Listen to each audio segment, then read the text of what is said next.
আসসালামু আলাইকুম রহমতুল্লাহি বারকাতু। আবারও চলে আসলাম ইসলামিক বিষয়ক বিভিন্ন প্রশ্ন পর্ব ৩ নিয়ে।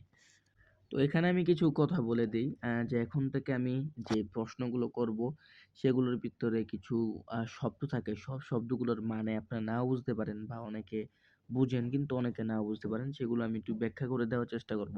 এবং যদি সেগুলো একটু বেশি বড় ব্যাখ্যা হয়ে যায় তাহলে অন্য একটা পর্বে ওটার নিয়ে প্রশ্ন বানাবো এবং সেটা ব্যাখ্যা করে দিব। তো এখান দিয়ে আমি যতটুকু পারবো সেতটুকু ব্যাখ্যা করে দেবো। ভিডিওগুলো একটু বড় হতে পারে, একটু বেশি বড় হবে না, সেটাই সমস্যা। তো এখন প্রশ্ন শুরু করেছি। প্রশ্ন ১ যেটা হবে এখনই শুরু হচ্ছে। প্রশ্ন ১, ইসলাম শব্দের মানে কি? ক. বিশ্বাস করা, খ. আনুগত্য করা, গ.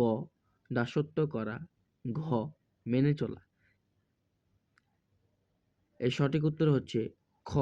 আনুগত্য করা। প্রশ্ন ২, আল কুরআনের অন্যতম নাম কি?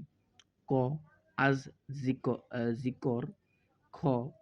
আল মুকাল্লিদ, গ. আশ-শিরক, ঘ. আল বাকারা। এর সঠিক উত্তর হচ্ছে ক. আজ জিকর। প্রশ্ন ৩, আল্লাহর কোন সৃষ্টি নারীও নয় পুরুষও নন? মানে হচ্ছে যে সৃষ্টিটা কোনো নারীও না একটা পুরুষও না। ক. মানুষ, খ. জিন, গ. ফেরেশতা, ঘ. উদ্ভিদ। এর সঠিক উত্তর হচ্ছে গ. ফেরেশতা। প্রশ্ন ৪, আখিরাত জীবনের প্রথম স্তর কোনটি? ক. হাসর, খ. কবর, গ. কিয়ামত, ঘ. মৃত্যু। এর সঠিক উত্তর হচ্ছে ঘ. মৃত্যু।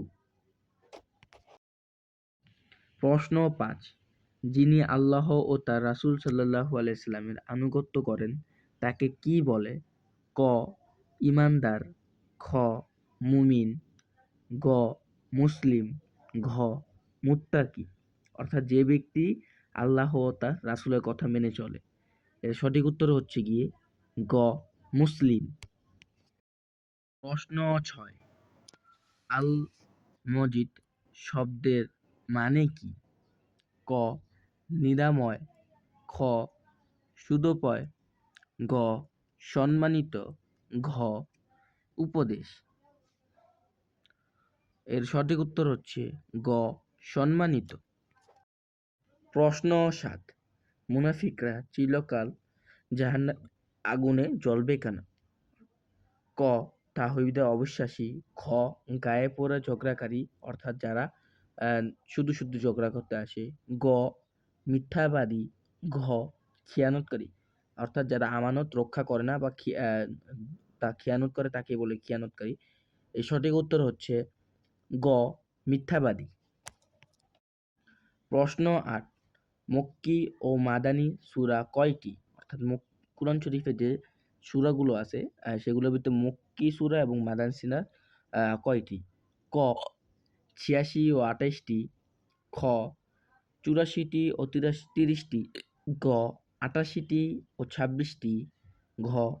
৮০টি ও ৩৮টি। এর সঠিক উত্তর হচ্ছে ক. ৮৬টি ও ২৮টি অর্থাৎ মক্কি সূরা ৮৬টি, মাদানী সূরা ২৮টি। প্রশ্ন ৯, কিভাবে কোরআন তিলাওয়াত করা উত্তম? অর্থাৎ আমরা যে কোরআন পড়ি সেটা কিভাবে পড়াটা ভালো? ক. না দেখে, খ. দেখে দেখে, গ. উচ্চ স্বরে মানে অনেক জোরে, ঘ. আস্তে আস্তে। এর সঠিক উত্তর হচ্ছে খ. দেখে দেখে। প্রশ্ন ১০, কিসের বিধিবিধান অবিভাজ্য অর্থাৎ তা মানতে হবে, না মানা ছাড়া উপায় নাই? ক. ঈমানের, খ. ইসলামের, গ. শরীয়তের, ঘ. ইজমার। এর সঠিক উত্তর হচ্ছে গিয়ে গ. শরীয়তের। আশা করি আমাদের ইসলামিক বিষয়ে বিভিন্ন প্রশ্ন পর্ব ৩ আপনাদের ভালো লেগেছে এবং এর ভিতরে যে আমি একটু বুঝিয়ে দিচ্ছিলাম কয়েকটা উত্তর বা প্রশ্নের বা কয়েকটা উত্তরে সেগুলোর মানে একটু প্রথম দিক দিয়ে আজকে প্রথম তো একটু সমস্যা হতে পারে। এর পরের ভিডিওগুলোতে আমি এগুলো শুধরে নেওয়ার চেষ্টা করব। এবং আপনাদের কোনো সমস্যা বা কোনো প্রশ্ন জানতে চাইলে আমাকে কমেন্টের মাধ্যমে জানাবেন। আমার জানা থাকলে ইনশাআল্লাহ আমি আপনাদের বলে দেওয়ার চেষ্টা করব। তো আজকে বিদায় নেই। আবার দেখা হবে পরের ভিডিওতে।